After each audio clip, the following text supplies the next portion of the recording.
안녕하세요, 여러분. 킬링맨접 김양식 교수입니다. 최근에 우리 사회가 아주 패닉에 빠졌죠. 연이어 발생한 묻지마 범죄로 시민들이 굉장히 불안에 떨고 있습니다. 공식적으로는 이상동기 범죄라고 하죠. 22년부터 경찰에서는 이런 묻지마 범죄를 이상동기 범죄라고 칭하고 있는데요. 그 명칭 자체가 더 이상한 것 같아요. 오히려 우리 언론에서 묻지마 범죄라고 이야기하는 게 귀에 쏙쏙 들어오긴 합니다.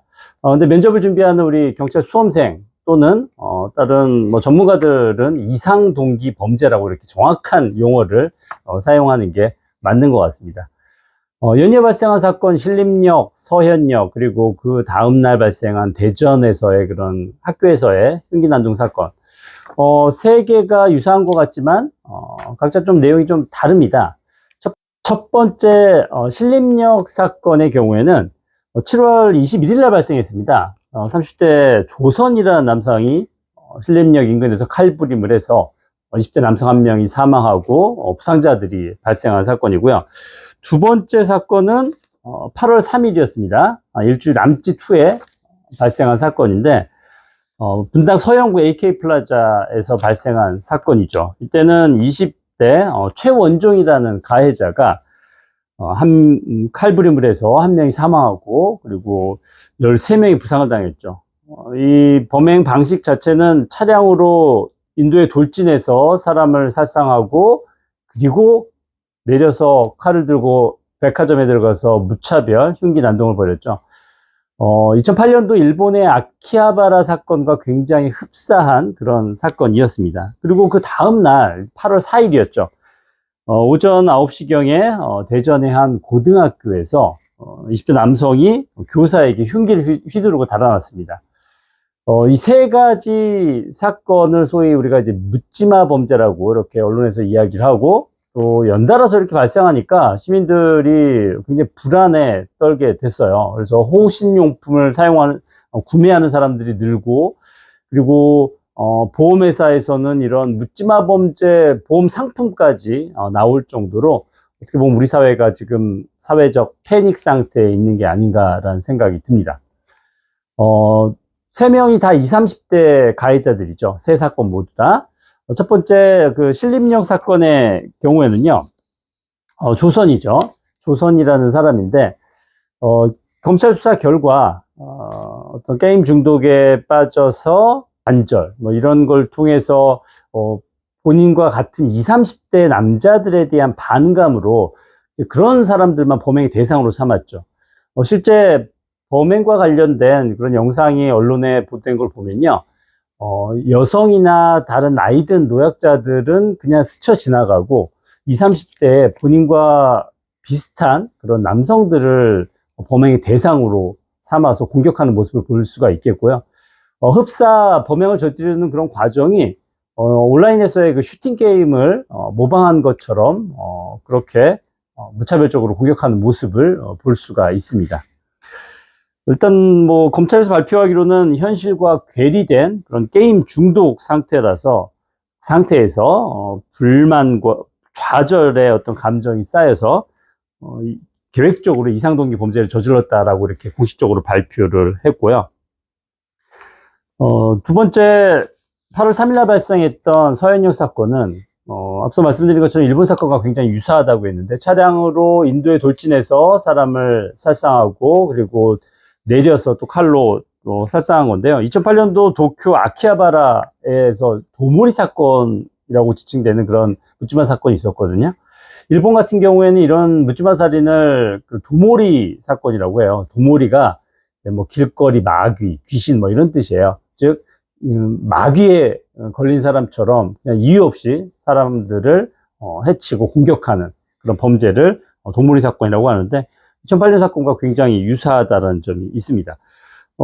최원종 같은 경우에도 분열성 성격 장애가 있다라고 하고요. 이제 극도로 고립된 상태에서 대인 기피증이 있었고 또 이런 상태에서 묻지마 범죄를 저지른 것으로 밝혀지고 있습니다. 그리고 다음날 발생했던 교사 피습 사건은요.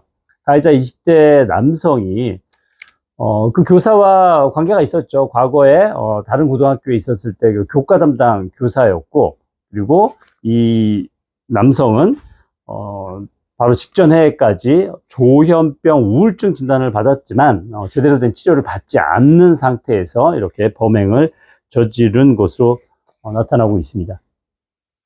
세 명 다 이제 공통점이 있죠. 정신적으로, 성격적으로 이제 문제가 있었다라는 점. 그리고 그럼에도 불구하고 이 사람들이 단순히 충동적으로 범행을 저지른 게 아니라 상당히 계획적으로 범행을 저질렀다는 거예요. 범행을 사전에 치밀하게 준비를 했고요. 흉기를 구입했고 또는 훔쳤고, 그리고 본인이 언제 어디서 어떻게 할 것인지를 예고하거나 계획했다라는 점이 굉장히 계획적인 범죄라는 점을 강조할 수가 있겠습니다. 그럼 이런 묻지마 범죄에 대해서 과연 우리 사회는 어떤 대응을 할까요? 특히 이제 경찰은 어떤 준비를 해야 될까라는 그런 고민이 있는데요. 우선 정신질환자 관리에 대한 안전망을 좀 더 갖춰야 됩니다. 세 명 다 치료가 필요한 사람들임에도 불구하고 치료의 사각지대에 놓여 있었죠. 정신질환자들 같은 경우에는 1차적으로 가족들이 치료에 대한 보호를 할 수 있겠지만 가족들과 단절되거나 가족들이 치료해줄 여건이 안 되는 경우에는 지자체나 중앙정부가 나서야 되겠죠. 이런 보건복지 차원에서의 접근이 필요하겠고요. 실제 우리 과거에 진주의 그 안인득 사건에서도 볼 수 있듯이 안인득 같은 경우에도 정신질환으로 주변 주민들이 응급 입원에 대한 요청을 많이 했습니다만 경찰에서는 안인득이 특별한 범죄를 저지르지도 않는데 응급 입원을 할 수 없다라는 그런 입장이었고, 가족들을 통해서 보호 입원을 하려고 해도 현행 법령상 보호자가 2명 이상이 있어야 돼요.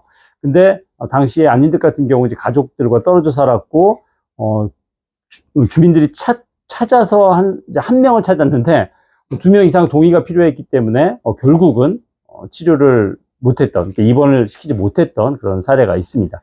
즉 정신질환과 관련된 그런 사각지대에 놓여 있는 사람들에 대한 치료적인 관점에서의 어떤 정책 제도 마련이 좀 필요하다고 생각합니다. 물론 정신질환자들이 다 위험한 건 아니에요. 하지만 최근에 발생한 사건들처럼 지속적인 치료를 받지 않아서 위험해질 수 있는 그런 사람들을 사전에 예방하는 게 필요하겠고요. 정신질환의 경우에는 꾸준히 치료하고 상담하고 약을 먹으면 70% 이상은 치료가 될 수 있다는 게 전문가들의 또 이야기입니다. 그리고 치안활동과 관련돼서는요, 최근 연달아 발생한 이런 묻지마 범죄 때문에 경찰에서 특별 방범활동을 하는데, 사실 이 특별 방범활동이 아니라 이것은 기본 방범활동이 돼야 됩니다. 이제는 제복입은 경찰관이 사람들이 밀집되어 있는 곳에 항상 있는 그런 근무 체계로 좀 개선이 필요하겠고요. 대한민국 경찰이 어느 순간부터는 이제 112 순찰 중심에, 그리고 112 대응 중심으로 바뀌었어요. 차량을 타고 움직이다 보면 결국은 이제 사람이 많은 곳에는 가기가 어렵거든요. 다른 선진국들처럼 사람이 밀집되어 있는 곳, 그리고 뭐 서현역 같은 경우, 신림역 같은 경우, 그런 데에는 제복 입은 경찰관들이 항상 근무를 해야 됩니다. 물론 매번 뻗치기로 근무하는 것이 아니라 사람들의 밀집도는요 유동적이기 때문에 그런 유동적인 거에 대응해서 유연한 근무 체계가 이루어질 수 있도록 해야 됩니다. 제가 크게 두 가지로 이제 정신질환자 관리 문제, 사회 방위 차원에서의 제도, 그리고 경찰의 근무 체계 부분, 이렇게 두 가지 관점에서 말씀드렸는데 정말 다양한 그 대책들이 있을 겁니다. 하지만 크게 보건복지 차원에서의 접근 방식과 경찰 차원의 접근 방식 두 가지에 대해서 말씀을 드렸습니다.